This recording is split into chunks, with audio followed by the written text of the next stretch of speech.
friends and welcome to the channel Crazy Bee। तो कैसे हैं आप सब? आशा करते हैं कि आप लोग बहुत अच्छे होंगे। तो चलिए शुरू करते हैं आज की कहानी जिसका नाम है गुनगुन चुड़ैल। तो दोस्तों हमारी कहानी की शुरुआत होती है पूनम नाम की एक लड़की से। पूनम बहुत ही सुंदर, सुशील और आज्ञाकारी पत्नी थी। उसकी शादी 1 साल पहले कमल नाम के लड़के से हुई थी। कमल की माँ लाली उनकी प्रेम कहानी में कुंडली मार कर बैठी थी, क्योंकि पूनम के पिता ने दहेज पूरा नहीं दिया था। लाली पूनम को बहुत तंग करती थी।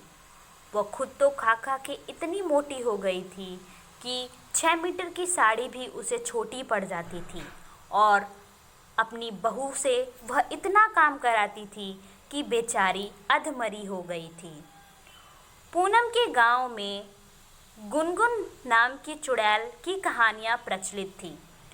गुनगुन एक लड़की थी जिसकी सास ने उस पर इतना अत्याचार किया था कि उसने अपने जीवन से तंग आकर खुदकुशी कर ली थी।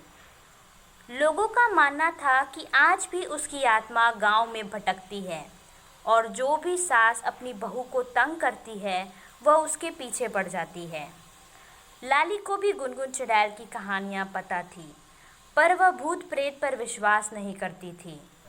लाली की सहेलियाँ अक्सर लाली को समझाया करती थी कि तू अपनी बहू पर इतना अत्याचार मत कर, वरना गुनगुन चुड़ैल तेरे पीछे पड़ जाएगी। पर लाली उनकी अपनी सहेलियों की बातों को सीरियसली नहीं लेती थी और कहती थी, चुप करो तुम लोग, क्या गुनगुन चुड़ैल की रट लगा कर बैठे हो? आने दो उसे, जहाँ दिख गई वहीं पटक पटक कर मारूंगी। किसमें इतना हिम्मत है जो लाली को मार दे? तुम लोग डरते रहो उससे, मैं नहीं डरने वाली। मैं उस भूतनी के चक्कर में अपने पैसे क्यों छोड़ दूँ? पूनम का बाप पूरा दहेज दे, फिर मैं उसकी बेटी को कुछ नहीं करने वाली। लाली इतना बोलकर वहाँ से गुस्से में घर आती है। घर आकर देखती है कि उसकी बहू पूनम सोई हुई होती है। उसे सोता देख लाली गुस्से से लाल हो जाती है और उसका हाथ पकड़कर खींचती हुई जबरदस्ती आंगन में लाती है और उसे वहीं पड़े झाड़ू से मारने लगती है। क्यों रे, तेरे बाप का घर है क्या जो आराम फरमा रही है? तू अभी तेरे बाप ने पूरा दहेज दिया नहीं है जो तू मेरे घर में आराम करेगी। बहुत ज़्यादा तबीयत खराब होती है तेरी और बाहर जाकर बोलती है कि मैं तुझ पर अत्याचार करती हूँ। अत्याचार नहीं करती, बल्कि अपना पैसा वसूल रही हूँ, समझी? और जब तक मेरे पैसे मुझे मिल नहीं जाते तब तक इस घर में तू बहू नहीं बल्कि नौकरानी है, समझी? और खबरदार जो बाहर जाकर लोगों के सामने अपना मुंह खोली तो। लाली अपनी बहू को तब तक मारती है जब तक उसका गुस्सा शांत नहीं हो जाता। वह लाली को इतना पीटती है कि वह वहीं बेहोश हो जाती है। लाली उसे उसी हालत में छोड़कर घर से बाहर चली जाती है। पूनम पर हो रहे अत्याचार के बारे में पूरे गांव को पता था। सारे लोग मूक दर्शक बनकर चुपचाप उसे देखते रहते थे। यहाँ तक कि उस गांव के मुखिया तक यह बात पता थी। कई बार पूनम के पिता ने भी गांव के मुखिया से मदद मांगी थी, पर उसे कोई मदद नहीं मिली। मुखिया का मानना था कि वह किसी के पारिवारिक झगड़ों में नहीं पड़ना चाहता।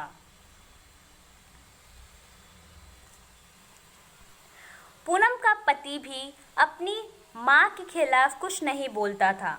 वह रात को जब घर आया तो पूनम के घाव देख पूनम के लिए दवा और मरहम लाया और उसका उपचार किया। पूनम के स्वास्थ्य को देखकर ऐसा लगता था मानो अगर कुछ महीने और वह इस घर में रुकी तो उसका मरना तय है। उसी रात पूनम के गांव में एक लड़की की शादी थी। उसकी सास लाली बन ठन कर तैयार होकर बारात देखने जा रही थी। पर जब उसने देखा कि उसका बेटा अपनी पत्नी को भी शादी में जाने के लिए जिद कर रहा है, तो इस पर उसे गुस्सा आ गया और वह बोली, कोई ज़रूरत नहीं है इसे शादी में जाने की। नौकरानियां घर पर अच्छी लगती है, शादियों में नहीं। सुबह का बचा खुचा खाकर घर में ही रहने दो इसे। अपनी पत्नी का अपने सामने अपमान होता देख कमल को बहुत गुस्सा आया, पर वह खून का घूंट पीकर रह गया। लाली अपनी बहू को घर में बंद कर वो भी शादी में चली गई। करीब 12 बजे बड़े ही शोर शराबे और गाजे बाजे के साथ बारात आती है। लाली अपनी सहेलियों के झुंड में खड़ी होकर बारात का आनंद ले रही होती है कि तभी उसे ऐसा लगता है मानो कोई सहेली उसे बुला रही है।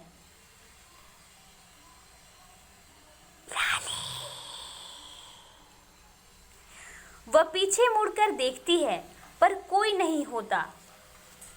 कुछ ही देर बाद खाना खाकर वह अपने घर की ओर जाने लगती है। उस काली अंधेरी रात में लाली अकेली चली जा रही होती है कि तभी उसे ऐसा लगता है मानो पीछे पीछे कोई चल रहा है। वह पीछे मुड़कर देखती है पर वहाँ कोई नहीं होता। अचानक तेज हवाएं चलने लगती हैं। लाली को अपनी सहेलियों द्वारा कही बातें याद आने लगती है और उसी के साथ याद आती है उसे गुनगुन चुड़ैल की। गुनगुन चुड़ैल की याद आते ही उसे डर लगने लगता है। वह अपने चलने की रफ्तार को बढ़ा लेती है। तब अचानक एक आवाज़ उसे सुनाई देती है, का लाली, इतना तेज चलोगी? कहाँ जाना है तुम्हें? हमें बताओ, हम छोड़ देंगे। लाली इतना सुनते ही अपनी साड़ी घुटने पर उठाकर भागने लगती है। अरे अरे अरे अरे अरे, कहाँ चली जा रही हो मेरी लाली? हमको तुमसे कुछ बात करना है, रुको तो सही। अरे रुको, रुक भी जाओ ना।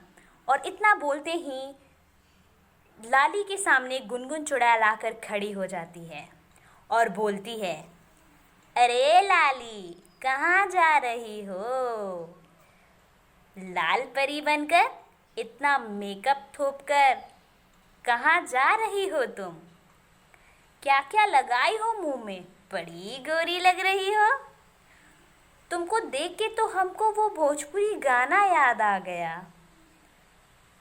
अरे गोरी तोरे चुनरी बा लाल लाल हो, गोरी तोरे चुनरी बा लाल लाल हो, रोड पर का चलेलू कमाल चाल हो।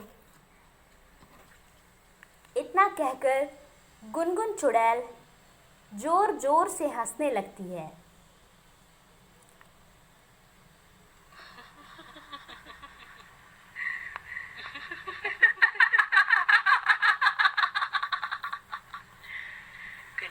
Tak tidur lagi ha?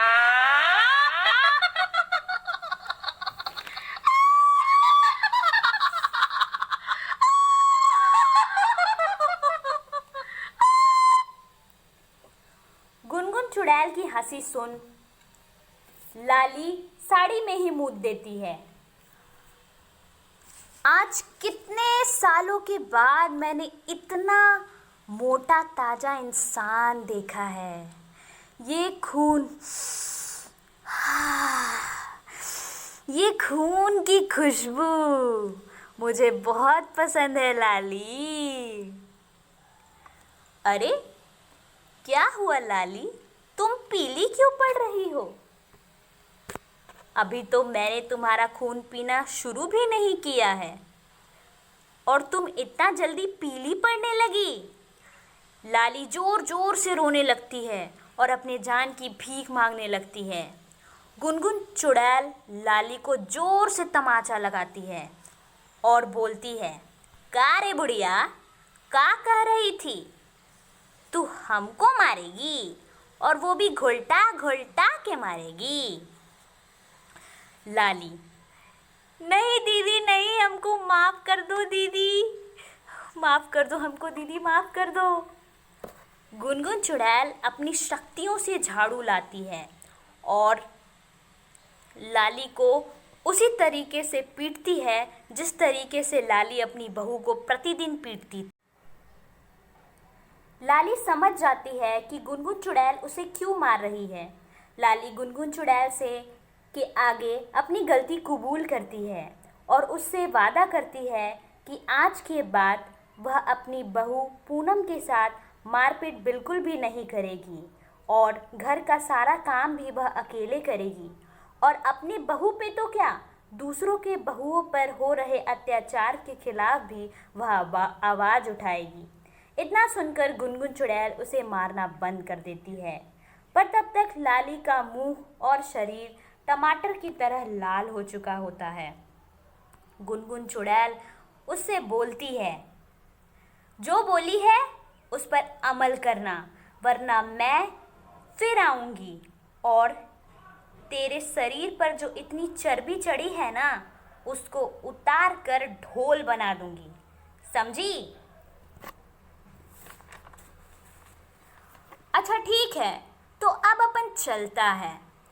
अच्छा चलता हूँ, दुआओं में याद रखना, और तू भी याद रखना बुढ़िया अपना वादा जो तूने मुझसे किया है, वरना काट दूंगी, क्योंकि if you are bad I am your dad. इतना बोलकर गुनगुन चुड़ैल कहीं अदृश्य हो जाती है। लाली पर गुनगुन चुड़ैल की मार रामबाण की तरह असर करती है। वह घर जाते ही अपनी बहू पूनम के पैरों के आगे गिर जाती है और उससे माफ़ी मांगती है। पूनम उसे माफ़ कर देती है और वह दोनों माँ बेटी की तरह रहने लगते हैं। तो दोस्तों, इसी के साथ हमारी कहानी खत्म होती है। तो दोस्तों, हमने इस कहानी में देखा कि जो काम पूनम का पिता और गांव वाले न कर सके, वह काम एक चुड़ैल ने कर दिखाया। गुनगुन चुड़ैल भले ही बुरी थी, पर वह पूनम जैसी औरतों के लिए मसीहा थी। तो आप क्या कहना चाहेंगे गुनगुन चुड़ैल के बारे में? अगर आपको यह कहानी अच्छी लगी हो तो वीडियो को लाइक करें, शेयर करें और चैनल को सब्सक्राइब करना बिल्कुल ना भूलें। Thank you.